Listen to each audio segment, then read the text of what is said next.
이렇게 승복의 시간은 점점 다가오고 있는데 윤 대통령으로부터 헌재 결정에 승복하겠다는 메시지는 나오지 않고 있습니다. 그런데 윤 대통령 대리인단이 저희 JTBC에 헌재 결과가 나와야 승복할지 말지 밝히지 않겠느냐 이렇게 말했습니다. 결과가 어떻게 나오느냐에 따라 불복할 수도 있다는 취지로 읽힙니다. 김태영 기자입니다. 윤석열 대통령은 지난 8일 법원의 구속 취소 결정으로 석방되고 한 차례 입장을 냈을 뿐 이후 90회째 침묵 중입니다. 당초 한남동 관저를 벗어나 지지자들을 만나거나 담화 등 직접 메시지를 통해 대국민 여론전에 적극 나설 가능성이 거론됐지만 예상과 달리 칩거가 길어지고 있는 겁니다. 주로 책을 읽거나 관저 내부를 산책하며 시간을 보내고 있고 헌법재판소 탄핵 심판 결과가 나올 때까지 차분하게 기다리겠다는 방침인 것으로 알려졌습니다. 문제는 윤 대통령이 헌재 심판 결과에 어떻게 반응할 것인지 아무런 입장도 내놓지 않고 있다는 점입니다. 윤 대통령 법률 대리인단 관계자는 JTBC에 헌재 결과가 나와야 승복을 할지 말지 밝히지 않겠냐며 계획이 없는 게 아니고 평가할 대상이 없다고 말했습니다. 헌재 결과에 따라 승복 여부를 달리 판단할 수도 있다는 뜻으로 해석이 가능합니다.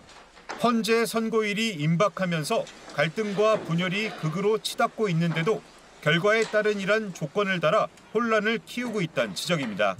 여당 지도부도 이런 우려가 부담된 듯 헌재 판단에 승복하겠다고 공식 입장을 밝혔고 일각에선 윤 대통령이 입장을 내야 한다는 목소리도 나왔습니다. 국민의힘 안철수 의원은 대통령의 승복 메시지는 국가 혼란과 소요 사태를 막을 수 있는 큰 울림이 될 것이라고 했고 한동훈 전 대표는 승복은 선택이 아니라 당연한 것이라고 말했습니다. 지난 2017년 박근혜 전 대통령은 파면 결정 이틀 뒤 시간이 걸리겠지만 진실은 반드시 밝혀진다고 믿고 있다고 말했는데 사실상 불복을 시사한 것으로 해석되면서 논란이 된 바 있습니다. JTBC 김태영입니다. 윤석열 대통령이 헌법재판소 탄핵 심판 결과에 승복하겠다는 메시지를 내지 않고 있는 가운데 대표적인 보수 논객 정규재 전 한국경제신문 주필이 승복 안 한다는 선언을 최후 진술에서 이미 한 것이라고 평가했습니다. 최후 진술에서 예를 들어서 어떤 군사를 동원해서 국회를 치고 군사들을 동원해서 선거관리위원회라는 법기관을 들이친 거기 때문에 국민들에게 정말 죄송하게 되었다는 얘기를 할 법한데 안 했거든요. 그리고 자기를 따라서 동원되었던 그 군인들한테 지금 군인들 10명이 전부 감옥에 잡혀 있습니다. 맞습니다. 지금 그 윤석열 혼자 나와 있다고요. 이런 어처구니 없는 일이 벌어지고 있는 거죠. 그런데 그 윤 대통령이 예를 들어서 그 감옥에 가 있는 자기 부하들에게 미안하게 되었다는 얘기 한 적이 없고 또 최후 진술에서 여전히 간첩을 잡지 않은 캠페인을 계속 떠들었거든요. 그러니까 그 간첩이 누구냐? 그 간첩이 민주당이다. 이렇게 규정되어 있는 거거든요. 윤석열의 머릿속에는. 그렇기 때문에 계속해서 예를 들어 자기가 풀려나서 돌아가도 언제라도 깨우면 다시 되풀이할 수 있고 이때까지처럼 앞으로도 계속 투쟁하고 싸우겠다 하는 선언을 한 꼴이 됐죠.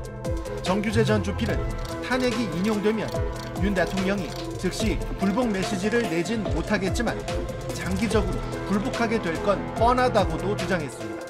본인의 의지가 굉장히 확고해요.